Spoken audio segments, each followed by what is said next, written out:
warahmatullahi wabarakatuh. Halo semua, apa kabar? Ketemu lagi sama Ibu. Hari ini di mata pembelajaran pemrograman dasar kita akan membahas tentang alur pembuatan program. Nah, di alur pembuatan program ini kita akan membahas yang pertama, alur pembuatan suatu program. Seorang pemrogram tidak membuat kode program secara begitu saja.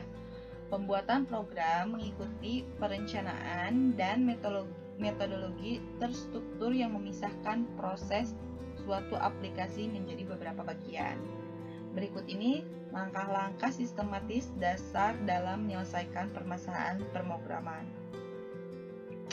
Yang pertama, mendefinisikan masalah. Seorang pemrogram atau kita sebut dengan programmer umumnya mendapatkan tugas berdasarkan permasalahan. Sebelum program dapat terdesain dengan baik untuk menyelesaikan beberapa permasalahan, masalah-masalah yang terjadi harus dapat diketahui dan didefinisikan dengan baik untuk mendapatkan detail persyaratan input dan output. Pendefinisian yang jelas adalah sebagian dari penyelesaian masalah. Pemrograman komputer menyarankan untuk mendefinisikan program terlebih dahulu sebelum membuat suatu penyelesaian masalah. Jadi, kalau kalian misalnya mau membuat sebuah aplikasi e-learning, itu apa sih? Pembelajaran online.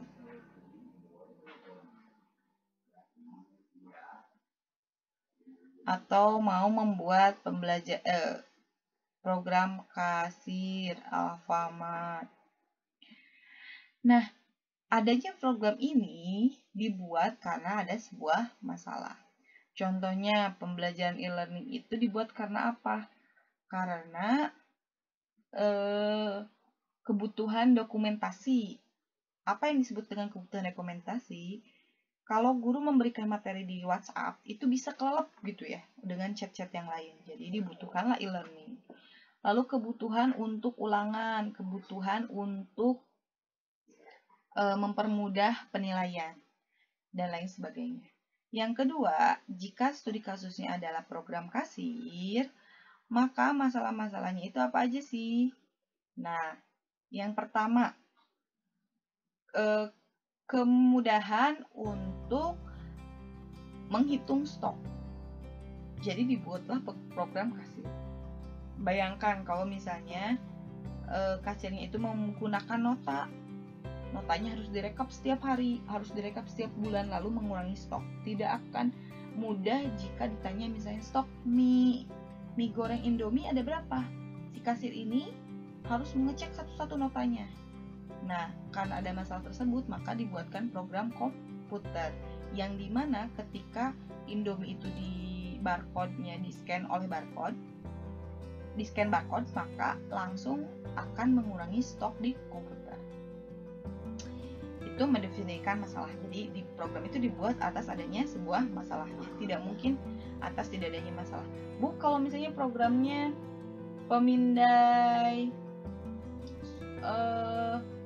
suhu tubuh, untuk apa masalahnya? Jadi kalian analisis dulu nih masalahnya supaya kuat pembuatan programnya dan detail persyaratan input dan outputnya. Jadi memudahkan ya. Yang kedua, menganalisis dan membuat rumus pemecahan masalah atau proses analisis. Setelah permasalahan terdefinisi secara memadai, langkah paling ringkas dan efisien dalam penyelesaian harus dirumuskan pada umumnya. Langkah berikutnya meliputi pemecahan masalah tersebut menjadi beberapa bagian kecil dan ringkas. Desain algoritma dan representasi. Setelah kita mengetahui dengan baik dan jelas mengenai permasalahan yang ingin diselesaikan, langkah selanjutnya yaitu membuat rumusan algoritma untuk menyelesaikan permasalahan. Dalam pemrograman komputer, penyelesaian masalah didefinisikan dengan langkah demi langkah. Jadi dibuatkan desain. Desain itu bukan hanya tampilan umum ya, tampilan muka ya, tapi juga alur logikanya. Yang keempat yaitu pengujian, uji coba, dan pembuatan dokumentasi. Setelah membentuk algoritma, proses pengodean dapat dimulai. Pengodean itu ngoding maksudnya. Menggunakan algoritma sebagai pedoman, maka kode program dapat ditulis sesuai dengan bahasa pemrograman yang dipilih. Menggunakan algoritma sebagai pedoman itu apa? Urutan langkah-langkah yang terstruktur secara sistematis dan berhingga. Jadi di sini tuh digunakan algoritma.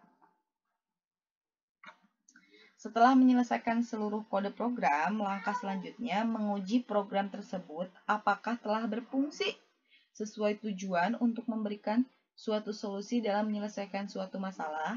Jika terjadi kesalahan-kesalahan logika atas program, disebut juga sebagai bugs, maka kita perlu untuk mengkaji ulang rumusan atau algoritma yang telah dibuat, kemudian diperbaiki implementasi kode program yang mungkin keliru. Proses ini disebut dengan debugging.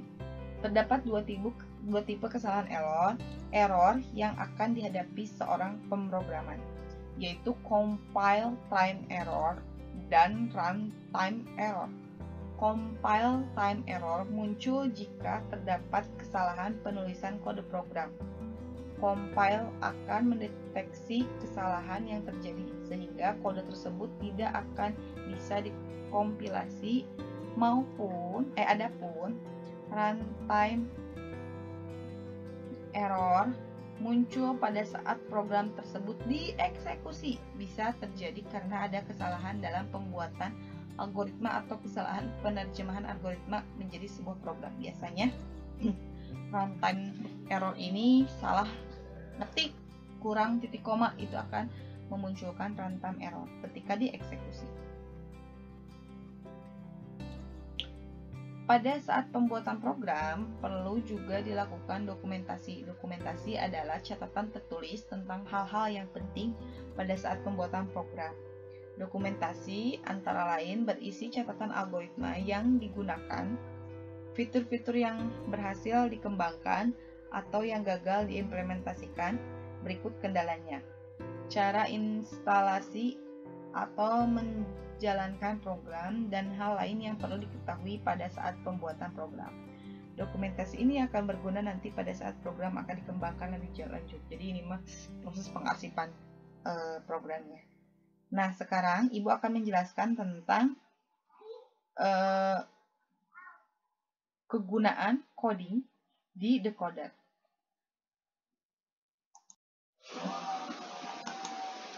Oke, yang pertama yang harus kita lakukan adalah membuka kode decoder.tech/vid di laptop.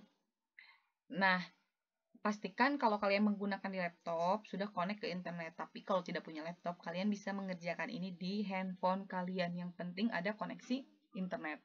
Nah, yang pertama caranya teman-teman bisa pilih create file atau start coding. Sama aja, mau create file boleh, mau start coding juga boleh. Nah, di sini kita new filenya ganti dengan data siswa. Lalu bahasanya kalian pilih C++, formatnya .cpp. Lalu klik start editor with template code, klik OK. Nah, Ibu akan menjelaskan tentang fungsi include iostream using namespace std, inMine, kurung crawl, cout, hello decoder, dan lain sebagainya. Jadi di sini tuh ada fungsi-fungsinya tersendiri. Simak ya. Oke, sekarang kita masuk ke penjelasan coding di aplikasi decoder untuk tipe C++. Nah, yang pertama, di baris pertama ada yang namanya include kurung buka iostream. Ini kurung bukanya bukan kurung buka bulat ya, tapi kurung buka siku. Perlu Ibu jelaskan bahwa di C++ ini yang pertama aturannya itu case sensitive, di mana penulisan huruf besar, huruf kecil, atau salah simbol akan dianggap salah. Jadi, kalau kalian ngetik tidak boleh salah, harus memperhatikan kaidah-kaidah penulisan. Include IOStream ini disebut dengan file header. Lalu ada using namespace std dan lain sebagainya. Ada in main. Ini in main-nya Bu, boleh nggak ditulis di baris ketiga? Boleh. Lalu kurung kurawalnya boleh di baris keempat? Boleh. Lalu ini tuh in main itu untuk membuka. Lalu ada kurung kurawal. Nah, kalau sesudah main di sini tidak ada titik koma, tapi langsung ke kurung kurawal. Ketika ada kurung kurawal buka, maka harus ada kurung kurawal tutup. Nah, perintah cout ini berfungsi untuk mencetak ke layar. Cout ditambahkan dengan lebih kecil. Apa sih cout itu? Cout itu kepanjangan dari bahasa C++, C-nya yang diambil, out-nya itu singkatan dari output. Jadi dibaca jadi cout, lebih kecil simbolnya. Lalu diikuti dengan kalimat dan diakhiri dengan titik koma. Lawan dari cout adanya cin, C-I-N, singkatan dari bahasa C dan input, gitu ya. Oke, yang pertama header dan main program. Header adalah tempat di mana kita akan memasukkan library yang ada pada C++ ke dalam kode program. Sedangkan main sebagai blok program utama. Jika Anda melihat kode pada baris pertama, terdapat kode include IOStream. Tanda pagar disebut dengan preprocessor directive. Preprocessor directive adalah perintah-perintah yang diberikan kepada compiler untuk melakukan definisi, misalnya untuk memasukkan file library dan lain sebagainya. Jika kita lihat program di atas, kita akan memasukkan include library IOStream ke dalam program. IOStream adalah header yang dibutuhkan untuk kegiatan input dan output. Jadi, secara mudahnya, kalau kalian akan menggunakan kalimat atau perintah cout dan cin, maka kalian harus menambahkan file header include IOStream. File header itu ada juga conio, stdio, iomanip. Nah, iomanip itu nanti fungsinya untuk menambahkan kalimat set item price, set w, dan lain sebagainya. Jadi setiap file header ada fungsinya masing-masing. Kenapa kita menggunakan IOStream, include IOStream? Karena di perintah bawah kita akan menambahkan cout dan cin. Itu pasti selalu kita gunakan. Bu, boleh nggak file headernya lebih dari satu? Boleh. Nah, sementara main di sini fungsinya untuk memulai kode program. Lalu ada setelah file header tadi ada using namespace std. Jadi intinya penggunaan untuk memberitahukan kepada compiler itu ketika kalian merun, bahwa kita akan menggunakan semua fungsi kelas atau file yang terdapat pada memori namespace std. Jadi udah ada bawaannya nih, namanya namespace std. Kita tidak perlu mengetikkan std cout untuk mengecek output, namun hanya cukup menggunakan fungsi cout saja karena telah menggunakan using namespace std. Selanjutnya, kode main adalah blok program yang berfungsi sebagai badan sebuah alur codingan atau disebut sebagai program utama yang ditulis antara kode kurung kurawal buka hingga kurung kurawal tutup. Jadi yang akan dibaca oleh program codingannya itu di bawah main. Nah, sekarang kita lanjut ke pengkodingan data siswa. Oke, kita masuk ke cara ngodingnya.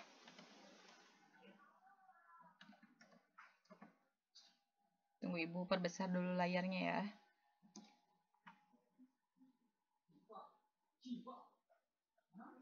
Nah, di sini untuk include IOStream, using namespace, sama main-nya tidak usah dihapus. Kita langsung fokus ke kalimat cout. Nah, si out-nya Ibu akan hapus karena kita akan melakukan coding di sini. Nah, yang pertama, karena kita sudah akan menggunakan perintah masukan, cin, jadi kita membutuhkan yang namanya di sini, Ibu pakai garis miring ya, ini artinya komentar, tidak akan dibaca oleh program. Deklarasi variabel char untuk string atau huruf. Jadi yang pertama kita harus mendeklarasikan variabel char. Kita harus tahu dulu nih data siswanya nanti ada apa aja. Yang pertama misalnya ada nis, berarti kita tambahkan char nis, harus menggunakan apa ini, kurung buka kotak yang di samping P. Misalnya 10 digit, 10 itu untuk 10 digit. Lalu char nama 20 digit, lalu ada alamat 30 digit, lalu ada nomor HP. Nah, nomor HP biasanya paling banyak 13 digit. Nah, jangan lupa diakhiri dengan titik koma. Ini adalah deklarasi variabel char untuk string atau huruf. Maksud untuk string atau huruf apa? Nis itu biasanya diisi dengan angka. Misalnya nih 11, 12, 13, 275. Atau nama misalnya Wulan Handayani. Wulan Handayani itu adalah huruf, maka disebut dengan string. Alamatnya Cicantayan. Cicantayan itu adalah huruf, maka tipe datanya adalah char. Jadi ini disebut dengan tipe data, nama variabel, jangkauan. Oke, yang kedua kita akan masukkan perintah pertanyaan menggunakan cout dan di input menggunakan cin.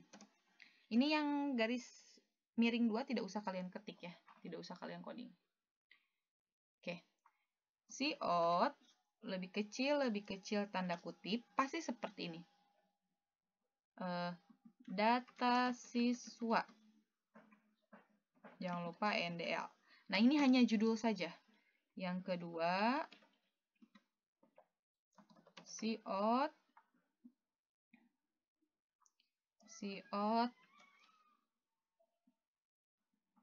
masukkan nis. Nah, ini tidak bisa menggunakan tab. Jangan lupa diakhiri dengan titik koma. Jadi cout masukkan nis ini baru satu perintah yang akan ditampilkan di layar. Bagaimana untuk memasukkan inputan? Teman-teman di bawah titik, di samping titik koma, teman-teman tambahkan kalimat cin. Kalau cout lambangnya lebih kecil, kalau cin itu lebih besar. Ini kan masukkan nis.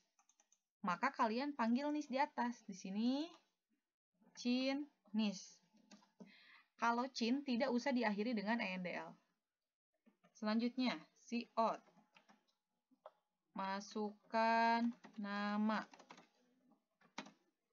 Nah, jangan lupa diakhiri titik koma. Untuk perintah masukkan atau input diawali dengan kalimat cin. Lebih besar nama. Ini kalau di sininya nama, maka di sininya juga nama. Nah, untuk penggunaan variabel tidak boleh menggunakan huruf besar, diawali angka, diawali huruf besar, atau diawali simbol. Lalu selanjutnya ada cout, tanda kutip, masukkan alamat. Ingat ya, spasinya jangan menggunakan tab, pakai spasi-spasi aja. Cin, alamat, titik koma. Lalu cout masukkan nomor HP. Nah, jangan lupa setelah titik 2 ini menggunakan spasi. Di sini titik 2 ya, baru setelah tanda kutip ini titik koma. Cin, no, HP. Nah, kalau teman-teman memasukkan di atas ini menggunakan underscore, maka di bawah juga nomor HP-nya harus menggunakan underscore. Oke, kita jalankan dulu. Mana run kode. Nah, masukkan nih, misalnya 11 25 64. Masukkan nama, bulan. Boleh menggunakan huruf besar semua, boleh. Handayani. Bisa menggunakan spasi.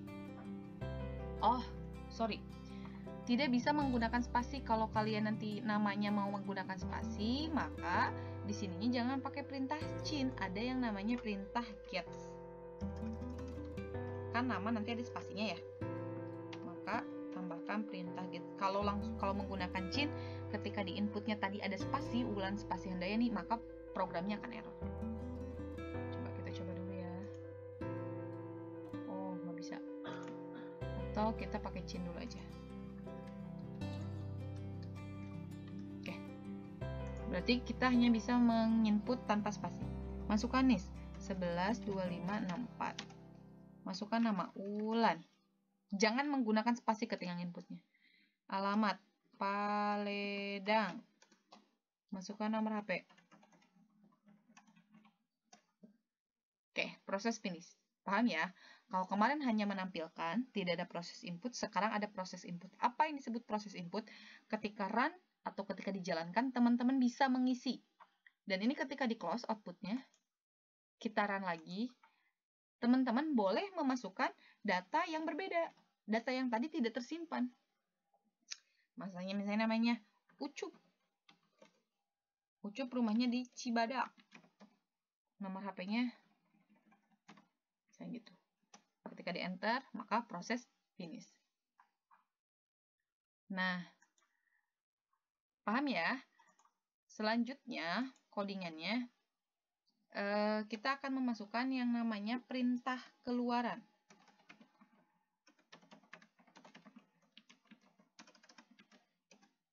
Di mana perintah keluaran ini diawali dengan cout. Cout data siswa SMK. Gitu ya. Jangan lupa diakhiri dengan ENDL karena ini hanya judul.